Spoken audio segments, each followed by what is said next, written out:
Welcome back to my channel. And today's video, I hope, will give you an example of how you can use human design to understand and improve your life.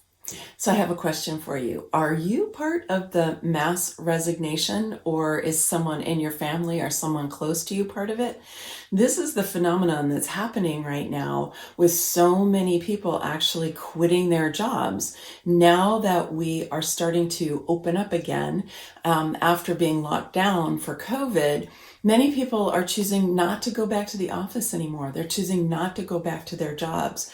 If this is one of you, I want to commend you for taking more leadership in your life, taking command of your life, and for deciding that you want to live your life more the way that you want to and what gives you meaning. Today's video is the first part of a two-part series, and it's going to dive into the challenges that generators and manifesting generators have finding the right work and discussing why this is so significant for generators and manifesting generators. Many people who come to me for readings and for coaching want to find their life purpose. They want to understand their purpose better, and they also want to make the right contribution to the world.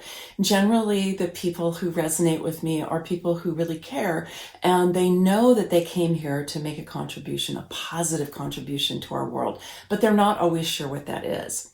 So there's an overlap between that inquiry and that question, and for generators, finding the right work. Today, I'm really going to dive more into the challenges of finding the right work, and much of what I'm going to share today is actually going to be relevant for all types, not just for generators and manifesting generators, but I will share about how this shows up specifically for our types.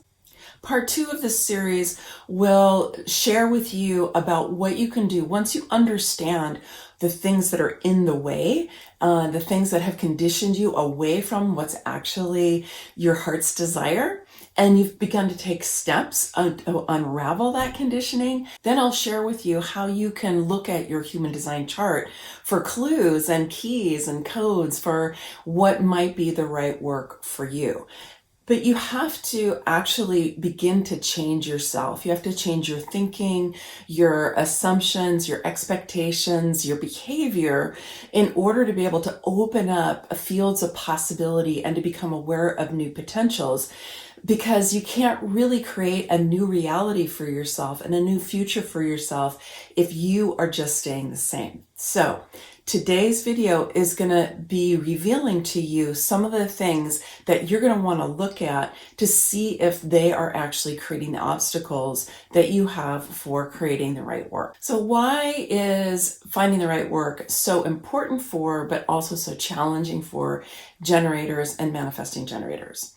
So the generator types are all designed to work. We have sustainable long-term energy from the defined sacral center. It is the center for life force energy. It's the most powerful engine in the chart, and it provides us with a lot of stamina. So that means that we're really here to be the workers of the world. We're the creators, we're the builders. And because of that, we can stay engaged with work that isn't really the right work for us because we have the energy to do so. We have enough stamina to stay with something that really kind of doesn't feel exactly right, but we know we have to work, we know we have to make money, and so we keep on doing that.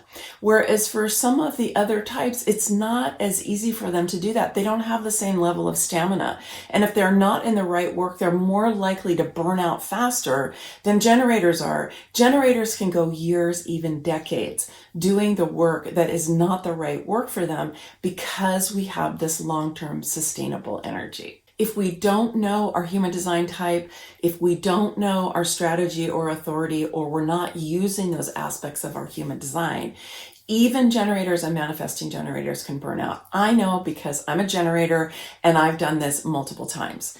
Since I have learned to use my strategy and my authority, I don't burn out anymore. It's great. I mean, I get tired. I need to rest. I need to play, but I don't burn out. I don't overexhaust myself. I don't live and push myself while I'm in a state of fatigue. I just don't do that anymore. And this is something that you can do too, especially when you find the right work and you use your strategy and your authority. Thoreau said over 150 years ago that the mass of men live lives of quiet desperation. That was in 1854. And the Industrial Revolution was full on, and people were in factories, and there was a lot of change in the lives of work. Unfortunately, I think the same could be said of a lot of people today. And this is why I mentioned the mass resignation, because I think that that is a response to living lives of quiet desperation and not being willing to do that anymore. And I see that as really positive. But let's talk about why we would agree to live lives of quiet desperation. Why would we spend years and decades and possibly a whole lifetime doing work that we didn't really like doing? So we're going to step back and really take a look at this. The first thing is to realize that the overculture, mainstream culture, teaches us that this is actually normal and that there's nothing wrong if you don't really love your job. It's okay. You'll be provided with enough entertainment, with enough alcohol, with enough sugar for you to be able to suppress your discomfort and your unhappiness and believe that your life is going just fine because you're bringing home a paycheck. Maybe you're even bringing home a good paycheck, and you've got plenty of entertainment and comforts that will keep you going back to work every day. Right? Why do we agree to this? Well, our school system begins to train us at a very early age, right? We have to get up at a certain time. We have to be to school at a certain time. We have to sit down. We have to pay attention. We have to start using our logical thinking mind at a very early age now. We have to learn sign systems, which is basically what numerals and letters are. They're a sign system. And it's abstract. We have to apply meaning to those sign systems. And this is all a very kind of analytical and abstract thing to do from a very young age. And what happens is that our creativity is generally really squelched, right? Art in its many forms, whether that's music or dance or singing or working with clay or two-dimensional art, that all gets relegated to maybe 1 hour you get to do on Friday afternoons. Physical activity is relegated often to after school, and sports. So it's not even part of your regular curriculum, other than maybe the 20 minutes you get out on your playing field during recess, right? And so there's this overprivileging of the thinking mind, the logical mind, and numbers and letters, reading, arithmetic, and all of that from a very young age. This really acculturates us to having lives that have the kind of structure that school does, where we get up every morning, we have to commute to work, we have to be there for a certain number of hours. We don't get to decide what our schedule is. Oftentimes it's dictated to us. Maybe we get a lunch break, right? But sometimes people work 40 hours. Blessings to the labor movement in the early part of the 20th century that actually brought us the 40-hour work week, because before that there were no guidelines for that. But many times people are working 50, 60 hours and agreeing to basically not have anything else going on in your life, right? If you're working 60 hours a week, it's really hard to have another life.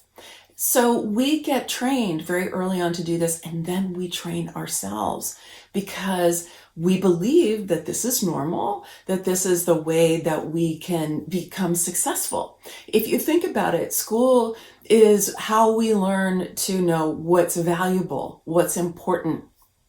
There are certain ways of being that get rewarded, that are acknowledged and appreciated, that are praised in us, that affect our grade. And so all of this is really conditioning us and training us to be workers once we get out of school. Now, I'm certainly not the first person to say that. There are, books and movements about unschooling and that can help you understand about the, really the underbelly, if you will, of the educational system if you want to find out more about it. And you may suspect this yourself. And yet so many of us are still susceptible to this conditioning, even though a part of us might know, there's something kind of wrong with this. I don't really want to sit at my desk at a computer all day long.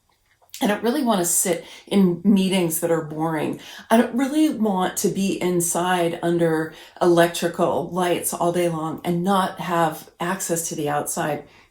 And even worse, not even have a window. I don't really want that. And yet we agree to it and we suppress the discomfort that we have because we think that this is normal and that this is just the way that things are and we have to fit in. Some of us are able to do this even though it doesn't quite feel right. Like I was one of those people, not really right for me, but I found a way to fit in, and I stayed in education for a long time, 26 years of formal education. I don't recommend that.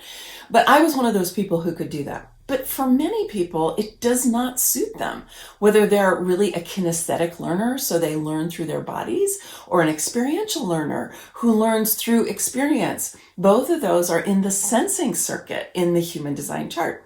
Or if you're more of a really creative, right-brained person who is much more visual, for example, or much more tactile, right? Again, in the sensing circuit.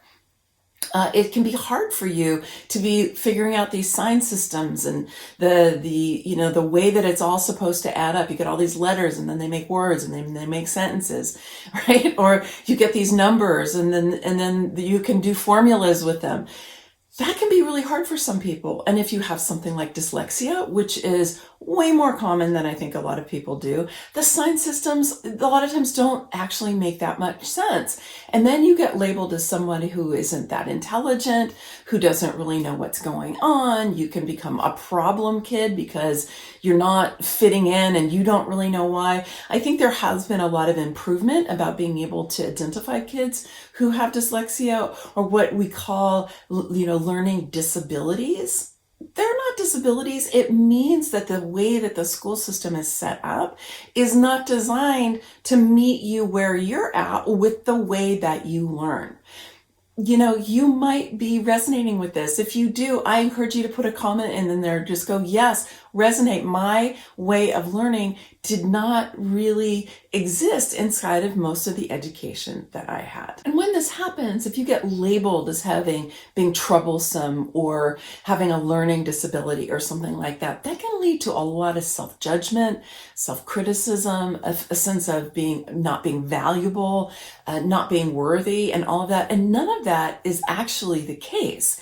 It's the fault of the structures that we've been operating inside of and their failure to be able to meet people with different types of abilities and different learning styles. So I just want to underscore that for you and really invite you to let go of any judgment, criticism, unworthiness that you might still be carrying around with you because of the school system that you came up in. Fortunately, human design helps us to see many different forms of intelligence that are not valued or even acknowledged as existing in the overculture and in most school systems. When I do reading for my clients or work with my coaching clients, I love to help them see their strengths and their superpowers that human design can reveal to them. And very often they have this kind of inner sense of recognition and acknowledgement and validation for something that they kind of knew was true for them, but they maybe haven't talked to other people about, maybe haven't fully believed, certainly haven't made a lot of space for in their lives or fostered and developed and made into a key part of who they are. And I love to help people do that for themselves because this is part of the way that we can move outside of the way we've been conditioned and trained and move into a deeper appreciation and understanding of who we really are. If we don't have that understanding and appreciation, it's very difficult to find the right work. Let me give you an example from when I was a kid. So when I was a kid, I was really good at math. I could calculate in my mind. Other people thought it was amazing, so they gave me things to do to calculate in my mind.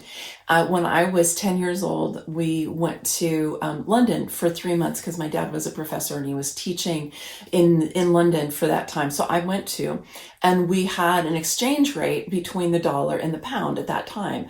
The pound was worth $2.40. Okay. So you can imagine the exchange rate was not particularly easy to figure out. And so my parents were constantly giving me math problems. They were like, how much is this in dollars? Right. And so I was always doing that. This is something that I was recognized for. I was praised for. I had classes in school for it. I got good grades for it, right? It was all part of the structure of the overculture and the environment that I grew up in. I also was highly intuitive. I knew things because I have a lot of the knowing circuit. I could feel things in my body, and it made the adults around me uncomfortable because I knew things that I wasn't supposed to know. And you know, a lot of adults keep secrets, and they keep secrets from their kids. And I knew them anyway. I learned to suppress that intuition because when I would try to talk to my parents about these things that I knew, or when I was really little, I think I just blurted it out because it was just part of how I understood life. But I learned to suppress it over time because I was not acknowledged for it. I was not appreciated. My parents used to say things to me like, oh, honey, that's not true. Oh, no, it's not really like that at all. Oh, you're just imagining that, really, no, it's okay. That's just, something maybe you read in a book or something like that. So I, believing my parents, I suppressed my intuition. Now you can see how this could lead to me as I'm growing up and I'm going through school, that I'm not necessarily going to privilege my intuitive abilities, and I might privilege my mathematical abilities. The funny thing is I really wasn't that into math. I stayed with it all the way through high school. I won the senior math award in my high school. I went to college and I did math there, and I lost interest. I really did, because I don't think it was really a core to what I'm really about, even though I had that capacity. And it was a capacity that got developed because it was something that was recognized and valued by the overculture. So take a moment for yourself now and think back to when you were young and what you loved as a kid, what you were drawn to, what you felt you were good at, and how did that interface with what your school said was valuable and what you were trained in and what you got to develop, at the capacities you got to develop in school. And if you were fortunate enough to have parents who, for example, would get you music lessons, if you like to play instruments, some parents aren't into that. Some parents don't have the resources to pay extra for that sort of thing. Music lessons or dance lessons or art lessons, right? Some of us were lucky enough to have that. Some of us were not. I did not. I didn't have any of that until I was much older. And so just take a look at that and maybe reflect a little bit about how that directed you into the type of work that you've done over the course of your life. Even though I gave up math, I kept the really left brain side of me, the really logical and analytical part of me going. And then I just applied it to literature. So I studied literature and I did literary analysis, and then I did cultural studies. And so it was still very analytical, very left brain all the way through my whole academic career. So even though I applied it to a different topic, I was still working my brain in the same way, and I was still not using my intuitive abilities. I didn't see anywhere out in the world even that would have suggested that you could do intuitive abilities. Funny enough, when I was 40, I had left the academy by then, and I did a astrology reading with Caroline Casey. If you know her, she's a visionary activist astrologer. I just love her.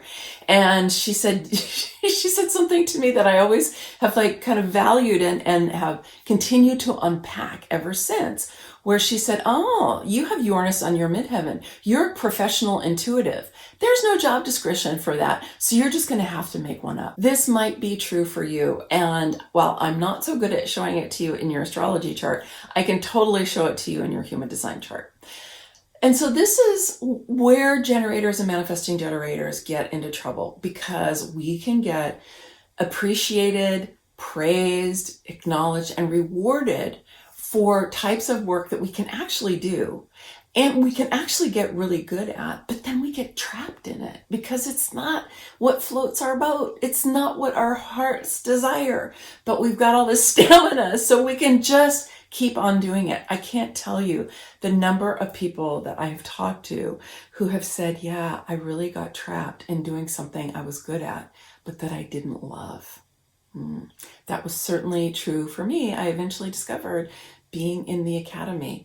The other thing I found is that I'm not designed to work for anybody else. I didn't know that at the time, in the sense that I didn't know it in my human design chart. I did realize that I was not designed to work inside of an institution. And so I've never worked inside of an institution since I left the academy in 1998. But it was human design that told me why. So let me talk now about a few things in the human design chart that might make it difficult for you to find the right work. You may have aspects of these elements defined in your chart that is colored in, or they might be white.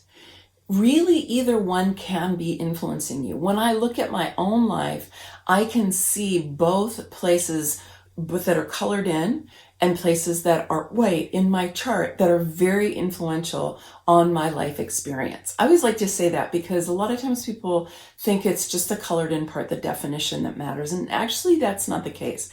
But you need to work with a human design specialist to be able to unpack that a little bit more, probably. The first element I want to talk to you about is individual circuitry. And there are 3 sub-circuits that are part of individual circuitry. There's the knowing circuit, which if you've been watching my human design transit reports, you know I've been talking about this knowing circuit a lot. It's the largest sub-circuit of individual circuitry. Then there's the integration circuit, and then there's the sensing circuit. You can pause the video and look at any of these and see if you have them in your chart. But let's just talk about individual circuitry in general for right now. Individual circuitry is here to be different. It is here to bring change. It's mutative, which means it's bringing in new ideas, new forms, new possibilities, new potentials. And it is where the evolutionary impulse of humanity is in the human design chart, is primarily in the knowing circuit and individual circuitry. It is not designed to fit in. And if you have a lot of individual circuitry like I do, you're probably not going to fit into other people's work structures very well. You might have had challenges in school. I mean, unfortunately, I didn't, but I could have. And I definitely had trouble later on working for other people. So if you've got a lot of this circuitry in your chart, you might be finding it hard to be in a company that doesn't give you a lot of autonomy. If you do have more autonomy, or you have more ability to do your own thing, to be more innovative, it might work for you, but you also might just be finding that you have to use a lot of personal energy to force yourself to fit in. That is not going to feel very good over the long term, and plus you're going to really tire yourself out. I recently did a whole video about individual circuitry, so go and watch this video. I'm not going to go into more detail about it here because I did a lot there. The next element is tribal circuitry. So with tribal circuitry, and you can see what all of it looks like here, and inside of tribal circuitry, there's 2 main sub-circuits. One is the defense circuit, or the sustainability circuit in quantum human design. And then there's the commerce circuit, or the ego circuit. So let's just look at all of tribal circuitry for right now. So tribal circuitry is very different than individual circuitry, where it is a lot about fitting in, or maybe another way to think of it is to recognize that we're part of a tribe, we're part of a people, we want to value what's good for everyone, maybe more than what's valuable for the individual, at least much of the time. It doesn't mean that there can't be any individual autonomy inside of tribal energy, but there is a different priority, whereas individual circuitry is all about what the individual wants to to do. It's all about what they're getting and what they're, being driven towards. Whereas tribal circuitry is much more relational. It's about other people. It's about our relationships with each other.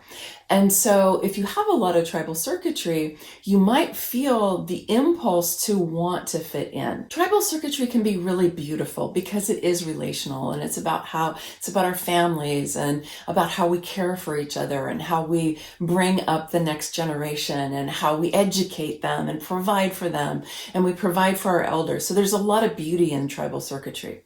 But the kind of underbelly of tribal circuitry is that we can put other people before us to our own detriment. And particularly if we grew up in environments that are codependent, where there's maybe alcohol or substance abuse or other kinds of abuse, emotional abuse or physical abuse, we can learn to really suppress our own inner impulses, what we want, what we desire, even what we need, and really focus outside on what other people need and make it our priority to make sure that other people have what they want and what they need. And this is part of the disempowered part of the codependent dynamic, right? Where we're just not even aware sometimes of what's true for us and what we want and what we need because we are so focused on other people. Now, this can really influence us in terms of having the right work because we're just trying to do the right work that other people want us to do. Our priority is on fitting in. Our priority is on making sure that what's good for the company is more important than what's good for the individual. You can see how over time, again, this could really be a problem, especially if there's a lot of conditioning that's coming from codependence or having had to navigate a challenging situation as a child that led you to not be in touch with what's really important to you. Related to this, but different, is if you have an open emotional center. Here is where the emotional center is in the human design chart, so you can just see where it is. And then this image is what it looks like if it's open in your chart. It's white. Now, you may have one or more of the gates colored in, but the whole center will be white rather than brown in your chart. And when you have this open in your chart, what that means is that you take in the emotional energy of the people around you and you amplify it. So when you grow up with this situation, very often you can go one of two ways in the reaction to being bombarded by other people's emotional energy. One is to become overly compliant, overly concerned about how other people are feeling.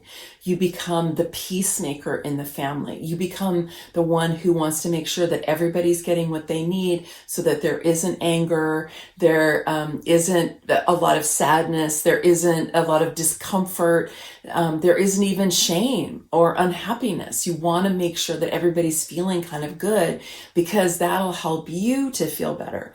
Because if somebody's feeling negative emotions, around you, you're going to feel them and amplify them and in your own energy field. And because we don't grow up understanding human design, we don't grow up knowing how to manage that situation.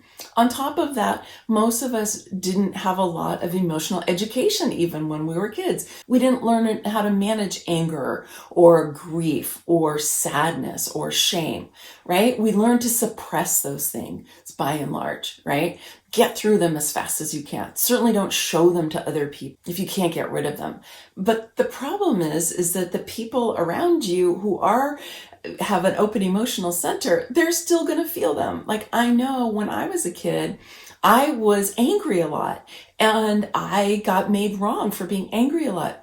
But you know what? That anger wasn't even mine. It was the suppressed anger of my parents that they weren't expressing because they didn't know. They didn't grow up in a culture, even more than the one I grew up in, about how to deal with their emotions, right? So they just suppress them.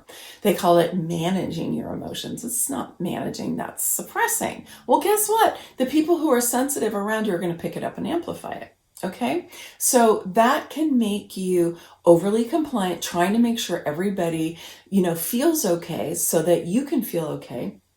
The other direction that people can go is to become avoidant. So what avoidant looks like is that if the emotional energy goes in a direction that doesn't feel good, any of those I just mentioned, right? Just general discomfort, you can withdraw. You can physically leave. You can leave your body. You could withdraw into silence. You could find ways of not engaging in things. Just kind of not really being there if you can't physically leave. And if you can physically leave, you do. Both of these situations are reactions to feeling that emotional energy in ways that doesn't feel good to you and amplifying it in your body and not knowing what you can do about that. Fortunately, there are things that you can do about that, which I do teach my clients because I understand it deeply because I have an open emotional solar plexus. So you can learn what to do. But most people don't know how to do it. So these reactions are not going to be beneficial for you because they're going to make you dysfunctional in your work situation.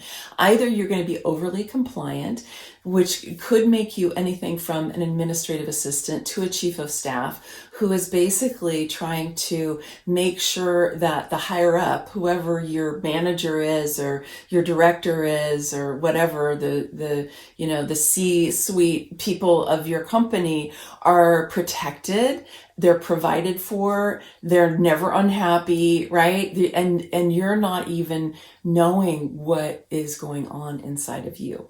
Okay. The other thing that can happen is that you just avoid situations that are uncomfortable, and then you're not really able to be like in a negotiating situation, for example, when you're negotiating for a raise or to be on a new project or to engage with something at a higher level that you feel a little uncomfortable with, and you know the person you're talking to might initially feel uncomfortable. So you just avoid situations like that. These things can all get in the way of you doing the right work, for you to find the right work, because you're not really in a place where you're free from that reactivity and you're free from that conditioning that you can have, whether that's in the tribal circuit or it's from your emotional solar plexus. They can come across pretty similarly in your life experience. You really need to be able to analyze your chart to understand what's exactly going on in your chart. But just to know that neither one of these is you being true to yourself, you operating from your deepest needs and your desires and your awareness about who you are. It's coming from reactivity to what you experienced while you were growing up and what you might be experiencing in your work environment. For some people who have this, they may even decide not, like for the avoidant, they may decide to not even engage in work situations because it's so uncomfortable for them. I think some people who are, basically have a hard time working at all for other people, but maybe they don't have enough wherewithal, they're not otherwise designed well to have their own companies, really have trouble fitting into the work world.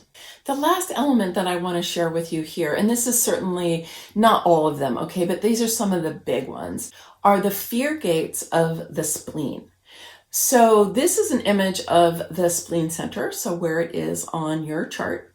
And all of the gates on the spleen are known as fear gates. If you've been watching my transit reports over the course of this last year, you'll be familiar with these, because whenever one of the gates of the spleen comes up and the sun or the earth is lighting it up, like just last week I did that with the fear of the past of the gate 44. I always talk about that.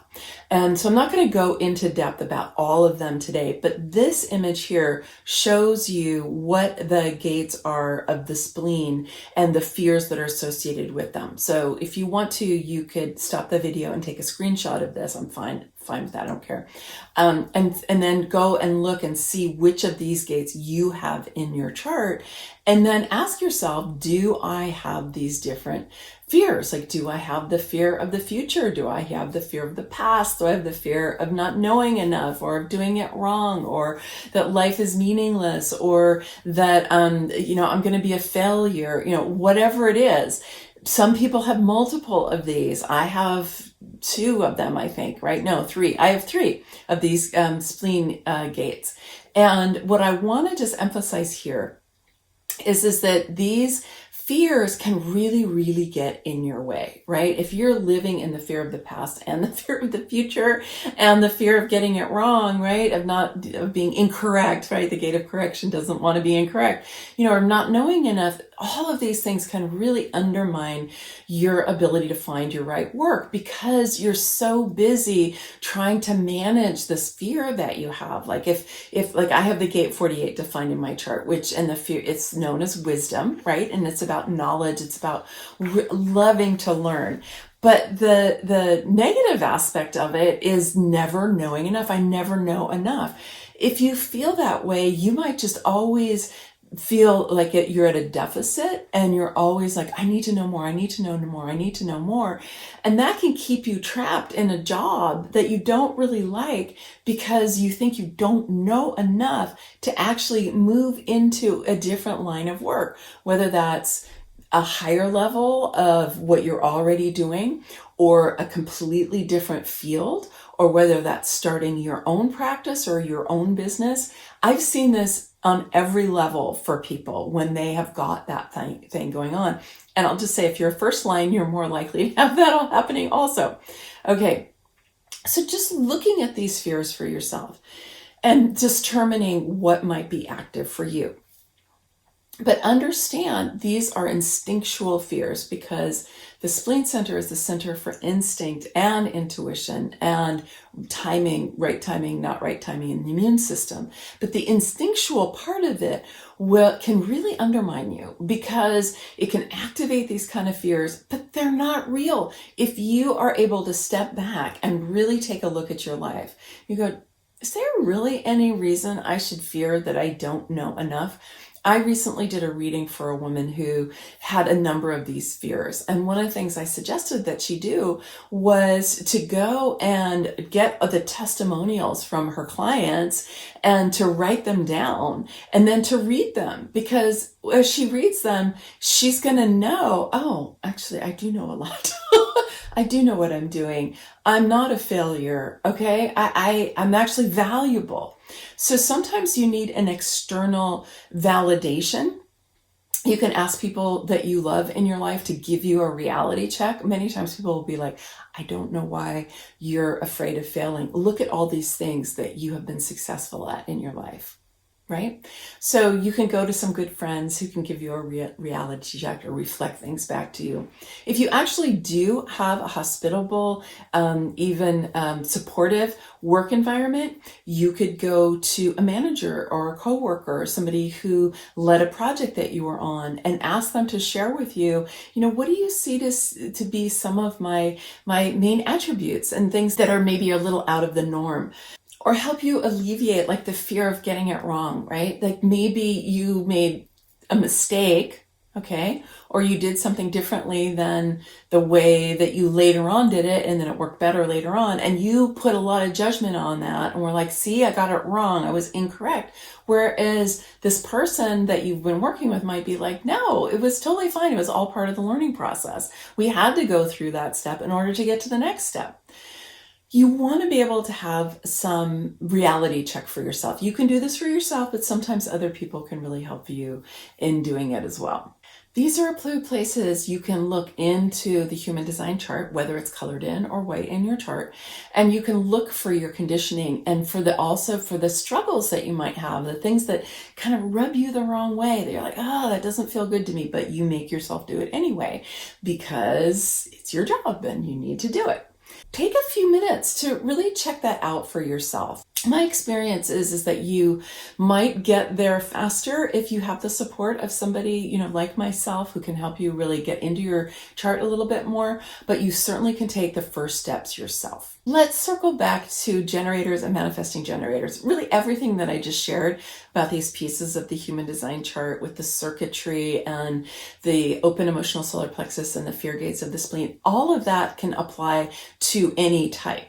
But for generators and manifesting generators, because we have this stamina, we can tolerate going with these things for a long period of time before we crash and burn. But eventually that crash and burn can happen.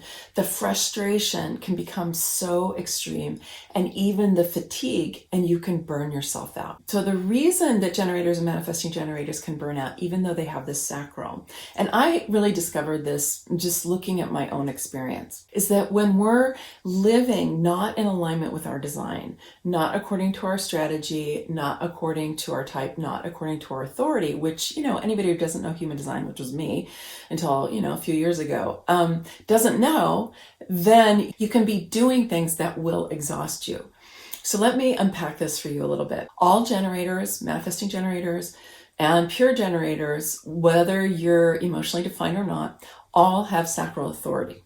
And that means that our sacral will give us a response to yes, no questions. Now, if you are emotionally defined, you might want to go take a look at this video that I have on emotional definition so that you can understand why I say you have sacral authority. You have sacral authority and emotional authority. I'm not going to unpack that now because you can go and watch this whole video about it. All of us who have that red square have an ally in our sacral. And our sacral will basically tell us what we have energy for and what we don't have energy for. And in a work situation, you might be given, a project to do, and your sacral is going, and yet you're going, okay, yeah, I can do that because it's part of your job. But what happens is if your sacral is going, and you're not really either aware of that or you decide to ignore it, then what you have to do is use your willpower in order to get yourself to do it, because the sacral isn't fully on board. You might have some of that sacral energy, but it's going to basically wear out because your sacral isn't 100% behind it. And so you have to use your willpower, but willpower is short term. Willpower is meant to be used and then you need to rest. That's what we say about the will center, is it works to rest. And so you use your willpower, you don't have all that sacral there, and then you burn up your will energy, and then sometimes you still have to keep going because you haven't finished the project, whatever that thing is, right? Can you see how that can exhaust you? That was totally what I did, even though in my situation, it wasn't that other people were giving me projects. I was deciding on projects with my head, right? And with the help of my coach, who was very strategic and was not particularly good at helping me get in touch with what was really true for me. And neither one of us knew about sacral authority. So I would design projects. My sacral wasn't particularly on board, or it was kind of variable. It was like, yeah. And then I would have to use my willpower to push through to make it happen. And then I would burn out.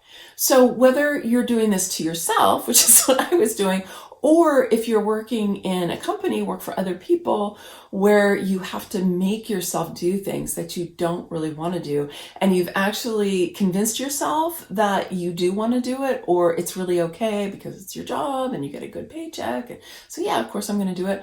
Over time, you're going to get really frustrated and you can exhaust and even burn yourself out. The other thing I want you to understand, it takes a lot of energy to suppress your intuition, to suppress your creativity, to suppress your inner knowing, to suppress the part of you that's experiential or kinesthetic, or is really into what we call the arts, but are forms of self-expression. It takes a lot of energy to do that. And over the course of a lifetime, you can really exhaust yourself doing that. Sometimes the most we ever get is to channel those aspects of ourselves into what we call hobbies, right? That we do during our spare time. I mean, who has spare time? Or that we do on the weekends, or, we even save up money through our whole life so that we can do it in retirement, right? This is kind of how the structure works, but we've been suppressing our energy all this time. And what happens is when you shift to really allow the aspects of you that are superpowers of yours to be expressed, right? Which is what happens when you get a human design reading And I show you what your superpowers are, and you get a lot of validation for what they are. And then you start to make them real in your life by honoring them and respecting them and carving out time and developing them in your life. You release a huge amount of energy that enables you to then create a new future. So if you're feeling like you're not doing the right work, it's just not suiting you, whether you're an entrepreneur and you're doing this to yourself, which it can happen, I've done it, or if you're working for somebody else, my invitation to you, schedule a reading with me and find out more about this.